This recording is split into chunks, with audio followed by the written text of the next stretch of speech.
క్రైస్తవులైన మనము మన బిడ్డల నిమిత్తము కన్నీరు విడుచుచు కదా ఉపవాసం ఉండి ఇప్పుడైనను మీరేం చేయాలంట?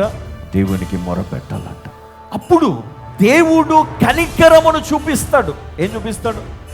కృప, కనికరము ఆయన చూపి వారిని తప్పిస్తాడు. హల్లెలూయా. అయితే మన ప్రార్థన ఎట్లా ఉండాలి? అయ్యా, క్రీస్తేసును బట్టి నన్ను నా తరతరములను కూడా నువ్వు క్షమించయ్యా, నా అతిక్రమములను మన్నించని మొరపెట్టాలి ప్రార్థనలు.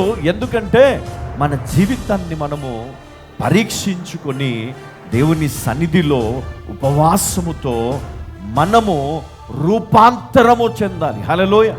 రూపాంతరము పక్షిరాజు వలె నూతనమైనటువంటి ఆ యొక్క శక్తిని మనం ధరించుకోవాలి కదా.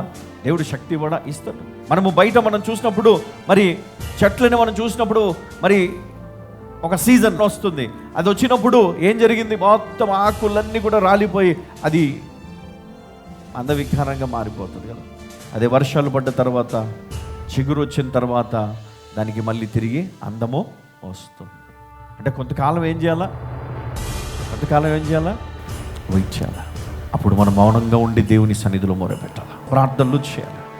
అప్పుడు దేవుడు ఆయన యొక్క కృపను కుమ్మరిస్తాడు. అంటే దేవుడు తిరిగి మనలను బలపరుస్తాడు, తిరిగి ఆయన మనం నిలబెడతాడు, తిరిగి విజయమునిస్తాడు, సంతోషమునిస్తాడు, సమాధానమునిస్తాడు, ఐక్యతనిస్తాడు.